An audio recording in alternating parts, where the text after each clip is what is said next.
ഇന്നത്തെ ഏറ്റവും പുതിയ വീഡിയോയിലേക്ക് ഇവർക്കും സ്വാഗതം. തിയേറ്ററുകളിലെ നാലാമത്തെ ആഴ്ച പിന്നിടാനായിട്ടൊരുങ്ങുന്ന ലാലേട്ടന്റെ തുടരുമെന്ന സിനിമയുടെ നേട്ടങ്ങൾ അവസാനിക്കുന്നില്ല. ഇന്നത്തെ ഒരു വീഡിയോയിലൂടെ സിനിമയുടെ ഏറ്റവും പുതിയ നേട്ടത്തിലേക്ക് വരികയാണെങ്കിൽ മിഡിൽ ഈസ്റ്റിലെ അതായത് ഗൾഫ് നാടുകളിലെ ഒരു നേട്ടമാണ് പ്രേക്ഷകരിലേക്ക് എത്തിക്കുന്നത്.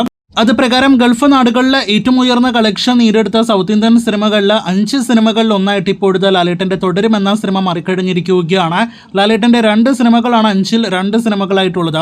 തുടരും സിനിമയുടെ മിഡിൽ ഈസ്റ്റ് കളക്ഷൻ $6.80 മില്യൺ ആണ് ഇപ്പോഴത്തെ എത്തപ്പെട്ടിരിക്കുന്നത്. ലിയോ എന്ന സിനിമയുടെ $6.55 മില്യൺ, അതായത് വിജയുടെ കരിയറിലെ തന്നെ വലിയ ഹൈപ്പേറിയ സിനിമയുടെ ഫൈനൽ മിഡിൽ ഈസ്റ്റ് കളക്ഷനാണ് തുടരും ഏറ്റവും അവസാനമായിട്ട് മറികടന്നിരിക്കുന്നത്. സൗത്ത് ഇന്ത്യയിലെ മറ്റ് ഏറ്റവും കൂടുതൽ മിഡിൽ ഈസ്റ്റ് കളക്ഷൻ നേടിയെടുത്ത സിനിമകളിലേക്ക് വരികയാണെങ്കിൽ മിഡിൽ ഈസ്റ്റിൽ സൗത്ത് ഇന്ത്യയിൽ നിന്നുള്ള സിനിമകളിൽ ഏറ്റവും ഉയർന്ന കളക്ഷൻ നേടിയെടുത്തിരിക്കുന്ന ഒന്നാമത്തെ സിനിമ പ്രഭാസിന്റെ ബാഹുബലി 2 ആണ്. $10.31 മില്യൺ ആണ് സിനിമയുടെ ഫൈനൽ മിഡിൽ ഈസ്റ്റ് കളക്ഷൻ. രണ്ടാം സ്ഥാനത്ത് വീണ്ടും നമ്മുടെ ലാലേട്ടൻ സിനിമ മലയാളം സിനിമ എമ്പുരാനാണ്. $9.72 മില്യൺ ആണ് എമ്പുരാൻ എന്ന സിനിമയുടെ ഫൈനൽ ഗൾഫ് നാടുകളിലെ കളക്ഷൻ. മൂന്നാം സ്ഥാനത്ത് വീണ്ടും ഒരു വമ്പൻ pan Indian cinema KGF chapter 2 ആണ്. $8.15 മില്യൺ ആയിരുന്നു സിനിമയുടെ ഫൈനൽ മിഡിൽ ഈസ്റ്റ് കളക്ഷൻ. ഇപ്പോഴത്തെ ഈ പറഞ്ഞ 3 സിനിമകൾക്ക് താഴെ 4ാം സ്ഥാനത്താണ് വീണ്ടും ഒരു ലാലേട്ടൻ സിനിമ സ്ഥാനം ഉറപ്പാക്കിയിരിക്കുന്നത്.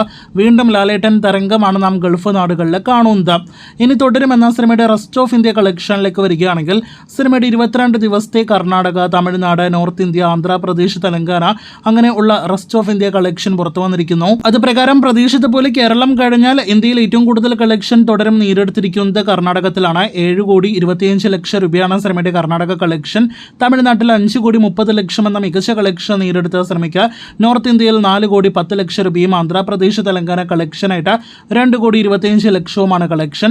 അങ്ങനെ 19 കോടിയോളം രൂപയാണ് തുടരുമെന്ന സിനിമയുടെ റെസ്റ്റ് ഓഫ് ഇന്ത്യ കളക്ഷൻ. ഓരോ മേഖലയിലും മികച്ച കളക്ഷൻ നേടിയെടുത്ത ബ്ലോക്ക് ബസ്റ്റർ സ്റ്റാറ്റസ് മറ്റ് മലയാളി താരങ്ങളെ അപേക്ഷിച്ച് ലാലേട്ടൻ നേടിയെടുത്തിട്ടുണ്ടെങ്കിൽ പോലും ഇനിയും തുടരുമെന്ന സിനിമ മികച്ച കളക്ഷൻ നേടിയെടുക്കേണ്ടതായിരുന്നു. ഈ പറഞ്ഞ ഒരുപാട് സിനിമകളുടെ ക്ലാഷ് റിലീസുകൾ ഇല്ലായിരുന്നുവെങ്കിൽ എന്നാണ് നാം മനസ്സിലാക്കുന്നത്. പുലിമുരുകന്റെ 20 കോടി, എമ്പുരാന്റെ 30 കോടിയിൽ പരം റെസ്റ്റ് ഓഫ് ഇന്ത്യ കളക്ഷൻ വെച്ച് നോക്കുമ്പോൾ തുടരും അണ്ടർ പെർഫോമൻസ് തന്നെയാണ് കാഴ്ചവെച്ചിരിക്കുന്നത്. എങ്കിൽ പോലും സിനിമ ബ്ലോക്ക് ബസ്റ്റർ നേടിയെടുത്തിരിക്കുന്നു എന്ന് ഒരിക്കൽ കൂടി പ്രത്യേകം അറിയിച്ചുകൊള്ളട്ടെ.